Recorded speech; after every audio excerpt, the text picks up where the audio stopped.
Hey guys, thanks for joining me for another Dissidia Final Fantasy Opera Omnia video. Today we're going to do a character guide on Thancred. Thancred is known as pretty much one of the most shafted characters in this game's history. He always comes out at like the end of eras, so he'll be like the last one to get his LD or like one of the last ones to get his EX. They did bring his EX, I think, early, but it didn't really help that much, right? So the other thing is then his kit just inherently isn't like the craziest thing. And his reworks are kind of underwhelming, right? So he's never been like the forefront of the meta. We'll look at him in this video because I haven't used him since this most recent upgrade to see how good he actually is. And I do have the full kit, right? So I'm sure if you really like Thancred, you can make some use out of him. But he's just a character where like it's really hard to find a place for him on a team, right? But we'll do a showcase, we'll explain his kit, and then you can kind of judge for yourself if you think he's a good character worth pulling on, right? So in this video, we're going to look at his calls, his artifacts, and his spheres. And then we'll do a little showcase and kind of show how he works, right? So first we'll look at the calls. The calls here, not really anything you want to summon for. The big thing here is his normal call just puts a poison down on the enemies, not too big of a deal, right? The LD here is going to give Brave damage up, HP damage up, and Overflow up to the caller. So that's okay, like those are some okay buffs, and obviously you're getting like the big attack with it also, but not like the craziest thing, right? This definitely isn't like a top tier call that you want to use. So definitely, like, don't try to summon Thancred for his call, right? Let's look at Thancred himself and see kind of what he's got going on. So his artifacts are really easy. He is considered like a damage dealer. He's basically a damage dealer debuffer. Like, that's kind of his theme, right? He's supposed to deal damage and debuff the enemies. Pretty much just one attack 108, max brave 330. He doesn't have a C50 passive, so you just want to go really standard with that there, right? Then on the spheres, we'll go ahead and take a look at the spheres here. So he's got an A slot and he's got two E slots, right? So this is basically the A slot's your attack slot, and then the E slots are your debuffing slots. Pretty basic. You just want to go brave damage or attack on the A slot, right? So you could do like a Jack sphere here. I just went ahead and I had just an extra Yang sphere, which is a max brave and attack. And if you can get max brave and attack, that's always a good combo as well. So just go with a really powerful attack up, or a combination of max brave and attack, or brave damage and attack, or like a straight up brave damage one could be decent too. But really just look through what you got and just put whatever on there that will increase one of those, right? The E slot, so Thancred does do debuffing a lot. I don't recommend giving him an E slot that's going to add more debuffs, because the big thing is you don't want to be cloggy with your debuffs.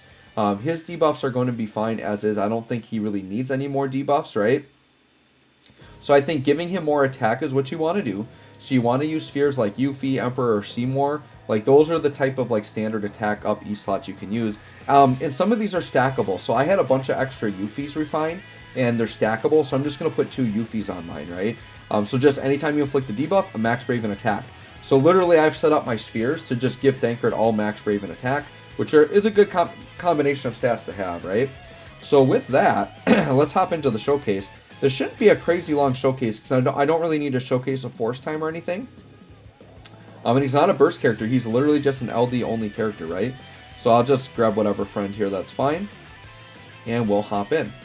So with Thancred, basically what you want to understand with him is how his kind of overhead works. And he kind of has a stacking mechanic that you want to look out for that kind of goes hand in hand with that. And he's going to get a special attack that you kind of want to basically stack up to it, do that attack, and then kind of refresh and repeat from there, right? So let's get Luna Freya going first.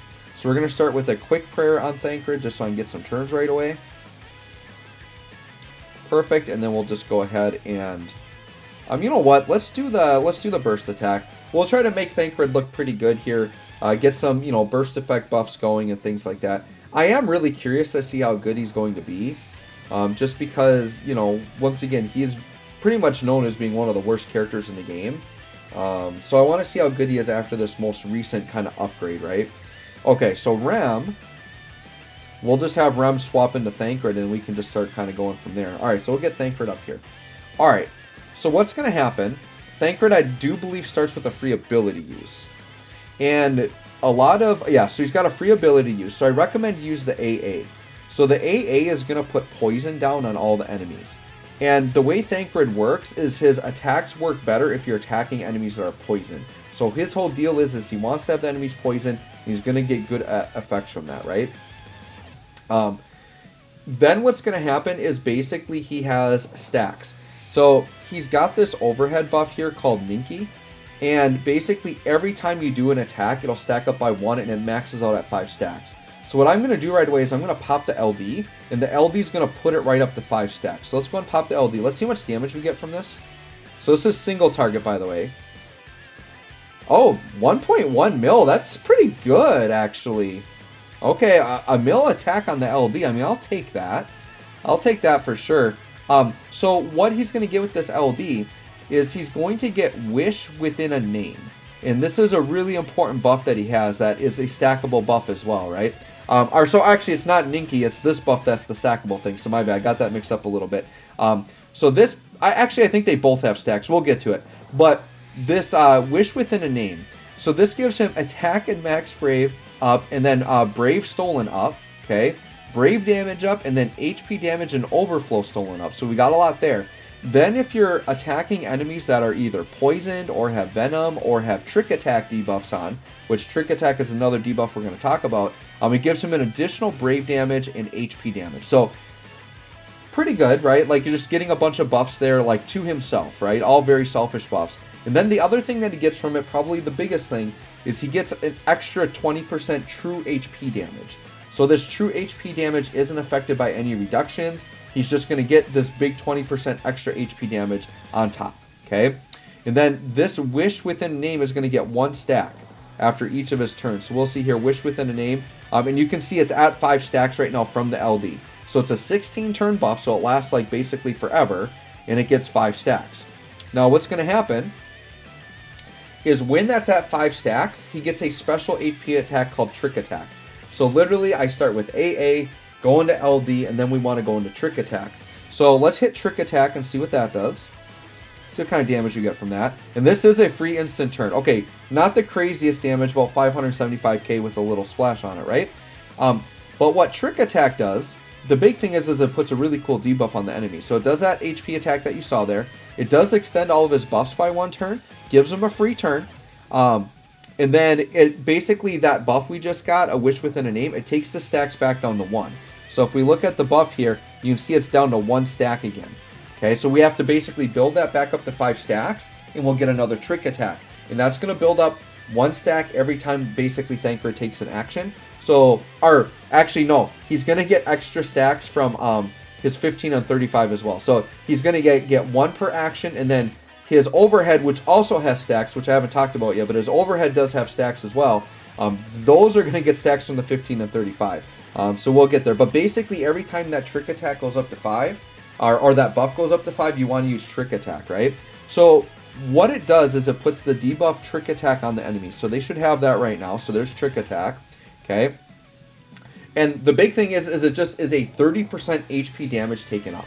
So that is very potent. Like, that's a very good skill to have 30% HP damage taken up. That's in line with, like, Kurosami, right?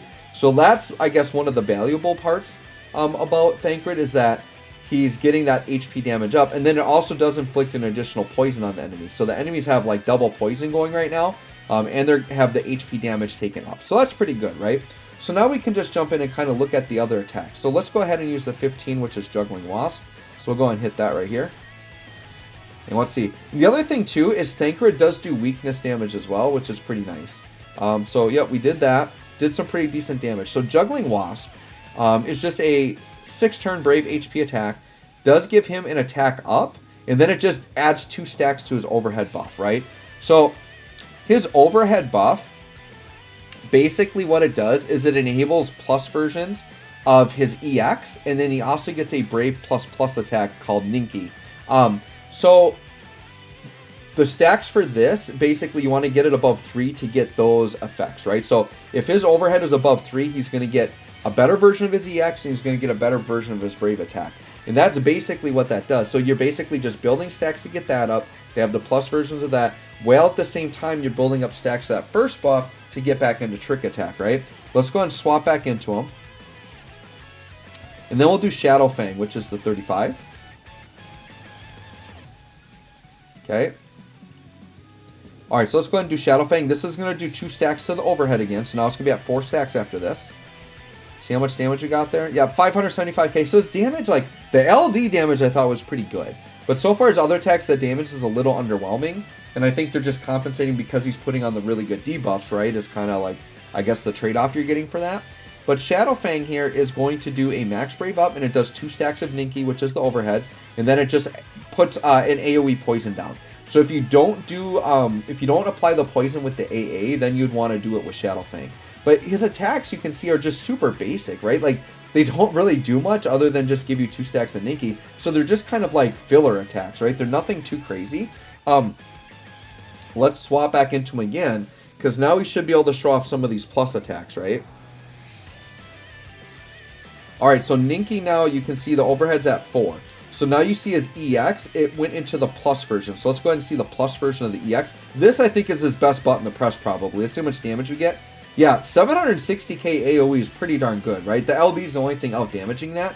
So that's pretty much like the main button you want to press when it's up, is that EX, right? So it did that big attack that you saw there. In the plus version, it just has more dumps on it, so it does more damage. It does subtract 3 stacks of Ninki. So you can see Ninki's back down to 1. So we've got to rebuild that up to above 3 to get the Brave Plus attack, or to get the plus of the EX attack, right? So what we'll do is we're going to go back in here, and I will just do an action here. Now, when you do get Ninki above 3, typically what you want to do is you actually do want to do that Brave Plus attack, because it's like a free instant turn, and so you can just take that freebie attack and then kind of keep going, right? So let's go ahead and swap back into Thancred. Yep. Alright, so what I want to do is I want to get his Ninki stacks back up. So what I'm going to have to do is I'm going to have to do the 15 or 35 again. So let's go ahead and just do the 15 again. This should give me 2 stacks. That should bring that up to 3. Yep, so we're back up to 3. And then what we're going to do is we're going to swap in again. And then we are going to use his Brave Plus attack. And once again, you just have to have 3 stacks to use it, right? Okay, so now we have that Brave attack plus Ninki. So let's go ahead and use that. Okay, so only 383k, but the big thing with it is just like flat out a free turn, right? So it does the HP attack, does not consume his own Brave, so he's going to keep his Brave. You see he's still capped on Brave after attacking. He gets a free ability use after his next turn, and then he gets a free turn. And then it does subtract 2 stacks of Ninki, so you see Ninki went back down to 1. And then it does put a poison down on the target. So now what I can do is I can take my free skill use, and I can link that back into my AA if I want to do my AA again. Make sure that the poison's on. It is just a free extra little attack you can do, right? And then what you would do there is just use another 15 or 35. But then now we're back into trick attack, right? So now we can go back into trick attack. So you can kind of get into a loop here where you're kind of going in between those and getting those going. So pretty much when you get that Brave attack plus up for free, you want to use that, then go into trick attack. Or if trick attack is up, use trick attack first and then go into that, right? So let's just do another cycle here. So we'll go through again. So we're doing an attack. So you got to watch out for that trick attack because you usually want to hit that right away. So once again, every turn he's taking, you're building that up. So let's swap back into him. Okay. So now he's at 3 stacks again, so I could go in and do the Brave Plus and get another free action. So if we look at his other buff here, his stacking buff, so it's at 2 stacks right now, right? So we can do Brave Attack plus plus. That's going to give him a free skill use, right? And then now our main buff here, the Wish Within a Name, that goes up 1. So now we can go ahead and let's do the AA, because that's a free skill use, right? Okay, and then let's go ahead and check it out here.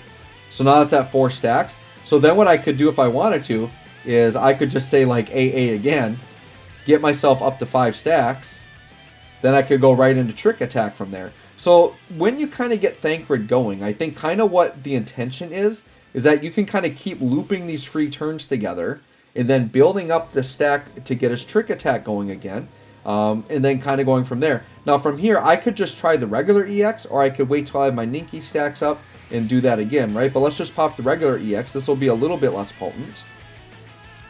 Still pretty decent damage. We did about 200k less though, so you definitely want to have the plus version of that if you can. But there you go. You can see Thancred's not that crazy, and I think, you know, some of the slander he gets is pretty justified because I mean, you can make him look decent, right? But like, where does he fit on my team, right? That's the big thing I was talking about. He's definitely not my main DPS.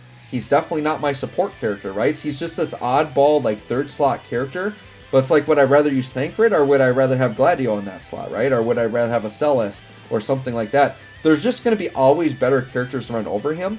And Poison isn't like a crazy powerful mechanic. It's not like, oh my god, thank goodness he had Poison, now I don't die. I'd rather just take Cater and put a freeze debuff on, right? Or an HP Silence or something like that. So I think it's just the way his kit is built, and they want him built around that Poison. They want him getting those free attacks. Like, I do think the best part about Thancred is he does enable that 30% HP damage taken up, but now you're sacrificing a party member slot to do that. So Thancred, I'll be honest, he isn't that great. And that's kind of the way he's been. I think the hope for this guy is one day gets the Camelot treatment, because Camelot was another like underwhelming character, but maybe Thancred will get a really busted FRBT, because all they have to do with this guy is, if he's like the same kit, but he just outputs single target damage like Tifa, there you go. You give him an FR, you give him a BT, you make his FR like stupid busted, it'll be something like 20% or 25% passing turn if the enemy's poison, or like it ticks up every time the enemy takes poison damage or something. Make him do like insane dumps like Tifa does, and then I think he's good, right? You just need to up his numbers, you know, and do all that. But I think he is intriguing with, you know, that trick attack debuff. I think is quite powerful. The true HP damage I think could be powerful. It's just he doesn't do a lot of HP damage, right? So anyways, let me know what y'all think of Thancred. Thanks for watching. We'll catch y'all on the next one.